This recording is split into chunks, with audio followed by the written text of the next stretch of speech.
Atamagaokashii, Gakuen. Period 1. Meet the protagonist. Japan, August 14th, 2009. Inoue Municipal High Courtyard.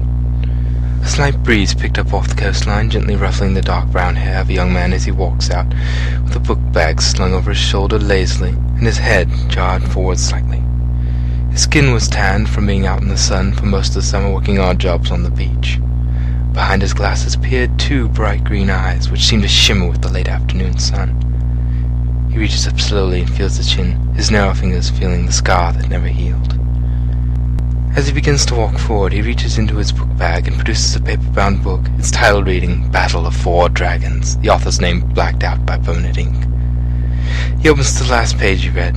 The young man had no need for bookmarks, as he was very good at remembering what page he was on. Just before he resumed walking, he heard a familiar voice calling out to him, saying, "Hey, Shouhei, wait up!"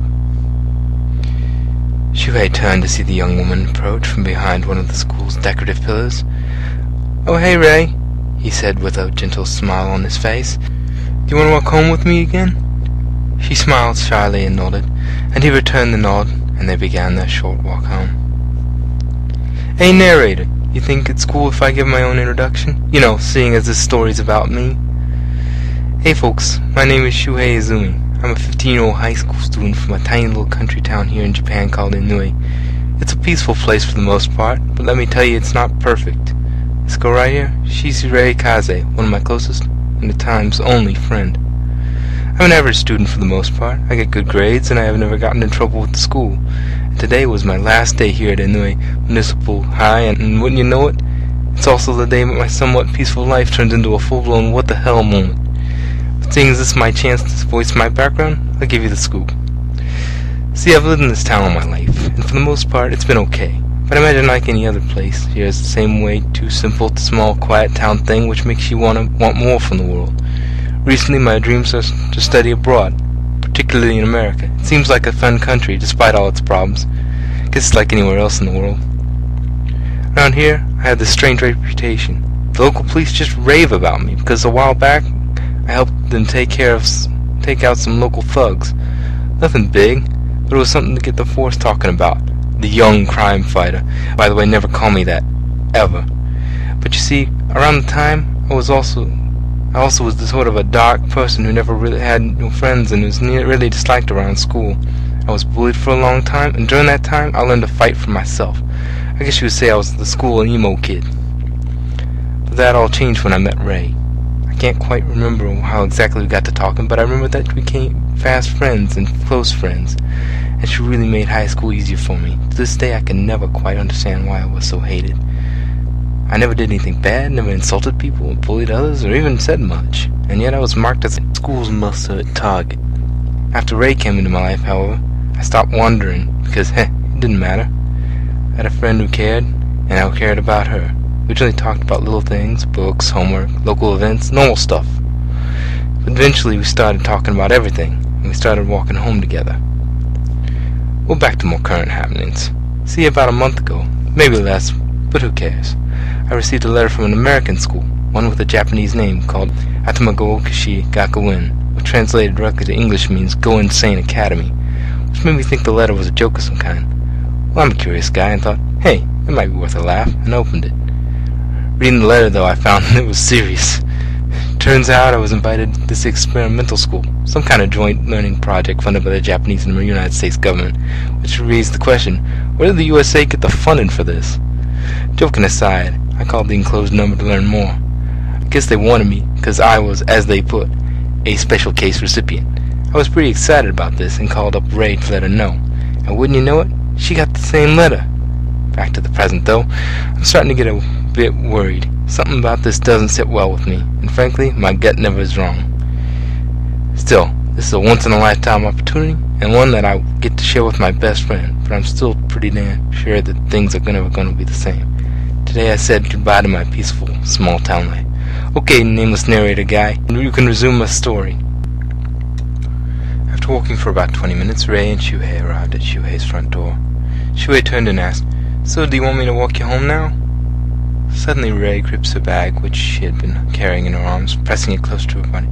She shook her head and said, "No, I'll be okay, Shouhei.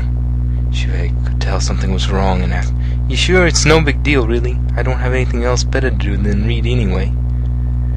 She shook her head again and said, It's fine. Well, goodbye. See you tomorrow morning.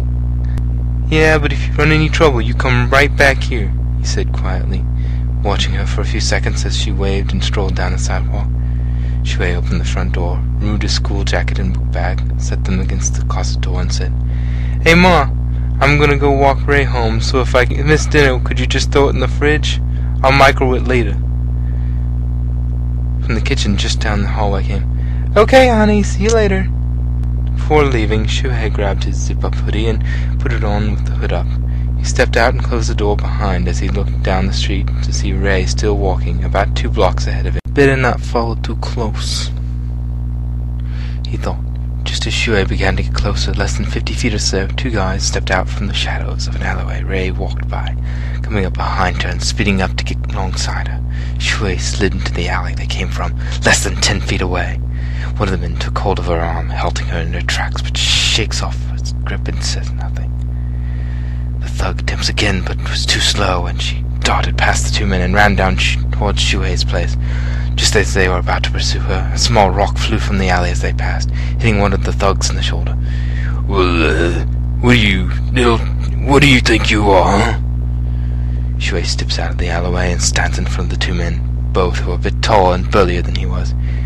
You got no idea what you've gotten yourselves into, huh? Shouhei asked, popping his knuckles and neck as he took a step forward.